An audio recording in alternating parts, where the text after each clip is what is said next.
Tonight, we've been covering many aspects of this campaign, including what is still the most important question for any candidate you are assessing for high office. How will they actually govern? In this case, we have a current vice president and a former president, so we have some clues about both of them. And then we get new information. Not exactly a full-blown October surprise, but definitely a new revelation from the legendary journalist Bob Woodward, who is known for tough coverage of every administration. His new book is War. The whole book comes out October 15th, an inside look at the Biden and Trump responses to what is obviously this chaotic international order that we've been living through. Woodward has written that Trump was unfit to lead, worse than Nixon, who Woodward and Bernstein famously covered in their Watergate books and Washington Post coverage that changed the course of history. He says, quote, "It's the most reckless and impulsive president in all of American history." And he details something that overlaps with what Kamala Harris just said, but for those who think of that as just political rhetoric, this is reporting that Trump did not put the basic public safety or public interests of the American citizenry first or second or anywhere near his priorities. And instead, Trump was vengeful. Following his election loss, his former campaign manager told Woodward he doesn't see 24 as a comeback, but rather vengeance. And Trump has hit on that. Take a listen. A lot of people will say, well, he's just going to do to them what they did to him and get back at them. A lot of people say that's what should happen. Well, you want to know the truth. But you're not going to do that. When you get in office, you're going to look at all your political enemies. No, I want to make this the most successful country in the world. That's what I want to do. Woodward then reporting about how Donald Trump used his office, the powers that he gets from being president, to apparently try to sweeten the pot with someone that most administrations, including Republicans, have seen as an adversary, the dictator of Russia, Vladimir Putin. Trump aide telling Woodward that Trump and Putin have been speaking on the phone repeatedly since he left office, up to 7 times. We can tell you that today, Trump's spokespeople say that these allegations are just, quote, made up. Woodward is standing by his multi-source reporting. He will be speaking out, I'm sure, and we'll be tracking that as well. Now we turn to the special guest I mentioned, a former deputy press secretary in the Trump administration, Sarah Matthews, who also testified before the January 6th committee and spoke about her experiences and why she's now backing Kamala Harris on the beat last week. Welcome back. Yeah, thank you for having me back. Let's start with those reports. Whether or not you were an eyewitness to that, we have Woodward reporting on things that involve basically Trump sharing COVID tests with Putin and since leaving office talking to Putin. The core allegation there is that it's somehow for Trump, not for the American public. How do you view the reporting? Yeah, I was not familiar with that reporting that came out, and it was really alarming to me because we had recent reporting from Politico that showed us that during wildfires in California, Trump didn't want to send relief to Americans there until he was shown voter data that they were supporters of his. And then you have, during the pandemic, Americans who are suffering and dying because of this once-in-a-lifetime pandemic, and people couldn't get a hold of tests. But what does he do? He's not sending them to the American people. He's sending them to our adversary, a dictator and a murderer, Vladimir Putin.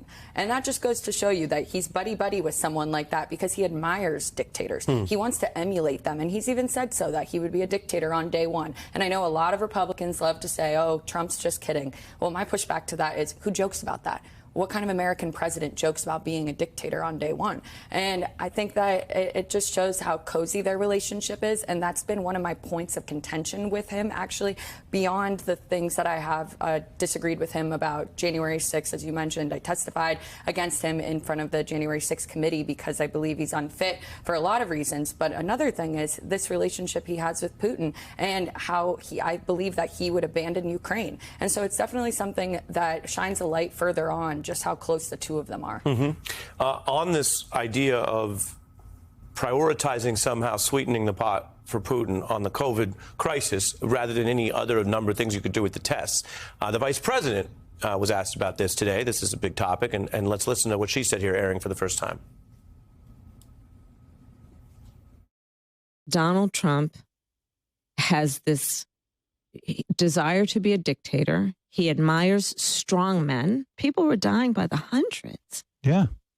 Everybody was scrambling to get these kits, the tests, the COVID test kits. Couldn't get them. Couldn't get them. Right. Couldn't get them anywhere. Right.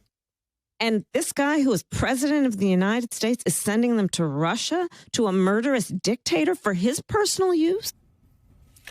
When you look at that and then the people still supporting Trump, which you were engaged with at this table last week, what is their understanding of this? The fissure on Jan 6 relates to all this because it's do you want to be in democracy business or do you want to be in the dictator business? And he sort of has his cute or MAGA answers to that. But this isn't rhetoric. This is what he did with a dictator. How do you see that affecting either the people in that orbit and ultimately the voters who may still be Trump curious and may have memory hold some of how he really governed in these crises? Yeah, I mean, it's so concerning to me, just given it clearly shines a light on how close they are. The fact that even in Woodward's book, we know that they've talked minimum 7 times since Trump left office. And this is all at a time when Putin was invading Ukraine. So what was Trump talking about on the phone with him? Was he undermining U.S. foreign policy and the job of President Biden by having these conversations secretly with Putin? I mean, who knows what they were discussing? And then I think, too, for the Republicans who will defend Donald Trump still and will still support him despite this cozy relationship he has with our adversary, Vladimir Putin, I think that my pushback is it's not even just this COVID test example where that is something appalling to me that he was sending COVID tests to a murderous dictator while Americans were dying. But he has said things like that he would give parts of Ukraine away to Putin and that we need to come to some solution, and that might be part of the solution.